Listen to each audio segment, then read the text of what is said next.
Warmly welcome to all of you. Recently क्या हुआ है कि जापान ने एक अपना मिलिट्री बिल्डअप प्लान शो किया है जिसका नाम है डिफेंस वाइट पेपर। लेटेस्ट एक प्लान इसके अंदर ये 598 पेज का 598 पेज का ये एक प्लान है और जिसके अंदर बात की गई है चाइना, रशिया और नॉर्थ कोरिया को ध्यान में रखते हुए, इनकी जो चैलेंजेस को ध्यान में रखते हुए बात की गई है कि वो जापान जो है वो अपने डिफेंस को और ज़्यादा इम्प्रूव करेगा।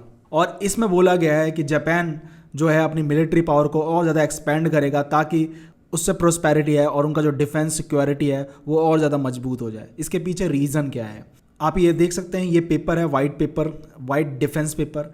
यही इसी के अंदर आया, एनीमे छपा हुआ है, एनीमे के पिक्चर्स छपे हुए हैं और इसी के अंदर जापान ने ये शो किया है। और ऐसा क्यों कर रहा है जापान? देखिए, सबसे इंपॉर्टेंट चीज़ है कि चाइना की जो मिलिट्री पावर है वो और ज़्यादा एक्सपेंड होती जा रही है। चाइना की, चाहे वो नेवी देख लीजिए, चाहे वो एयरफोर्स देख लीजिए, चाहे वो आर्मी देख लीजिए। चाइना की जो नेवी है वो बहुत बड़ी होती जा रही है। चाइना की, मैंने आपको बताया था पिछली वीडियोस में भी कि जो चाइना की नेवी के जो सबमरीन्स है वो सबसे ज़्यादा है दुनिया में। चाइना अपनी नेवीज़ में nuclear submarine, diesel electric submarine जो कि API टेक्नोलॉजी के बेस पे है, वो सारी की सारी चाइना के अंदर बढ़ती ही जा रही है।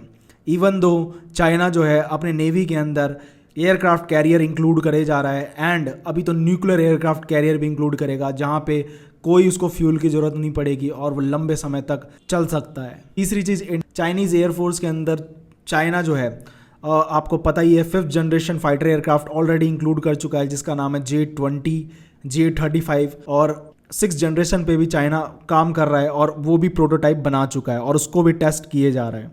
तो इसलिए एक जापान के लिए ये चाइना भी है बहुत ज़्यादा बड़ा थ्रेट। और दूसरी चीज़ जो नॉर्थ कोरिया है, नॉर्थ कोरिया को आपको पता ही है, अभी कुछ दिन पहले की बात है, मार्च के टाइम नॉर्थ कोरिया ने 10 बैलिस्टिक मिसाइल लॉन्च कर दी थी सी ऑफ जापान के अंदर, जो जापान के पास में है।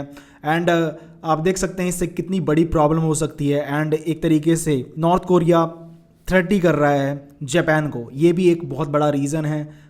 तीसरा रीज़न ये है कि जो डोनाल्ड ट्रंप की जो रवैया है फॉरेन पॉलिसी को लेके, डिफेंस को लेके, मैं आपको ब्रीफली बता दूं। देखिए, जापान की जो मिलिट्री सिक्योरिटी है, USA के न्यूक्लियर अम्ब्रेला के अंदर रहता है जापान, और जापान की जो बहुत सारी मिलिट्री है वो कम है। जो जापान को जो सिक्योरिटी मिलती है यूजुअली USA से मिलती है। बहुत सारे मिलिट्री बेसिस है जापान के अंदर जो कि सिक्योरिटी प्रोवाइड करती हैं जापान को बाहर की कंट्रियों से, चाहे वो रशिया हो चाहे वो चाइना हो। इवन दो मैंने आपको बताया न्यूक्लियर बॉम्ब की फैसिलिटीज़ भी प्रोवाइड की जाती है न्यूक्लियर अम्ब्रेला के अंदर। चौथा रीज़न ये है कि जो ताइवान इशू के ऊपर, ताइवान में क्या हुआ था पिछले नवंबर की बात है जहाँ पे जो जापान की जो प्राइम मिनिस्टर है उन्होंने कहा कि अगर चाइना ताइवान पे कोई भी एग्रेशन दिखाता है तो जापान अपनी सेल्फ डिफेंस फोर्स को डिप्लॉय कर देगा और ये मान लिया जाएगा कि जापान के लिए एक थ्रेट है, कॉन्फ्लिक्ट है और प्रोलॉन्ग कॉन्फ्लिक्ट बढ़ सकता है। अगर ताइवान से अगर चाइना लड़ रहा है तो एक तरीके से जापान भी इसमें कूद पड़ेगा।